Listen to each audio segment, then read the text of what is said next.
the zombie / graveyard campaign. Now, this campaign is for losers only. Now, what is the graveyard campaign? How do you set it up? Well, it's actually very simple. And again, this is for those of you who are going through extreme levels of cope. This is a great campaign for you to help you feel better about your ads that don't get spent. But essentially how this works is very simple. You guys are just going to set up a very standard zombie CBO campaign, okay? And then what you're going to do is you're going to change this from a highest volume or value bid strategy to a cost per result goal. And then when you select cost per result, what this will do is this will essentially only tell Meta to spend on this ad based off of when it thinks it can actually hit this goal, okay? And then when it comes to actually setting the cost per result goal, you're just going to set this at basically 20% below whatever your actual target is. So let's say, for example, your cost per result is $100. You're going to set this bid or this cost per result goal at 20% below that, which would be $80. We definitely wouldn't recommend going above your cost per result goal or at your cost per result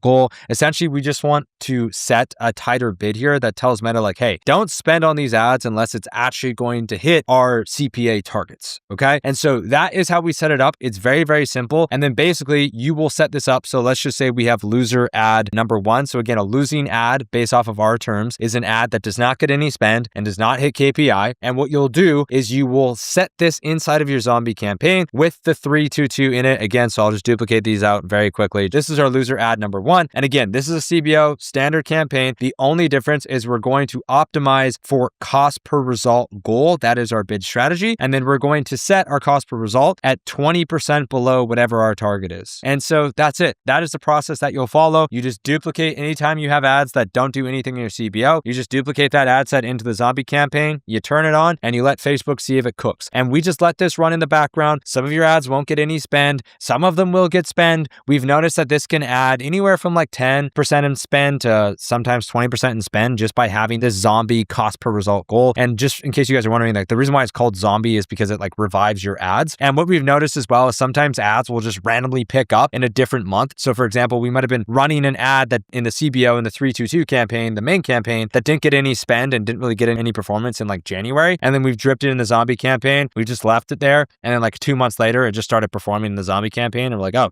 sick. And so it's just a way, it's kind of like a fail safe for those of you that are high volume creative or making a lot of creatives and they're not getting spend in your CBO. You can just set this inside of its own campaign and just set it and forget it and not have to worry about it. And then obviously the difference between this one versus the ABO is that when you duplicate an ad over from your main 322 campaign into the zombie campaign, you will turn this off inside of your main campaign. Okay. And the reason why we're comfortable with turning it off inside of our main campaign when we're dripping into the zombie is because it's not working. We've called this a losing ad. So like, all right, we're going to turn this off in the main campaign and we're just going to leave it in the zombie one. Whereas if you're duplicating an ad into your testing and scaling ABO, that means the ad is working. And so you'd want to leave it running. Now, obviously the only instance where you potentially would turn it off is if you have a spend winner that's getting way too much spend and it's taking performance. Again, if you haven't watched the Why Do Bad Ads Get Spend video, I'd highly recommend watching it. Probably going to film a part 2 on that as well. But essentially that's the only time you would turn it off. But otherwise, the rule of thumb is that if something is hitting KPI inside of your main campaign, and obviously if something's a breakthrough in your main campaign, like leave that on and let it cook.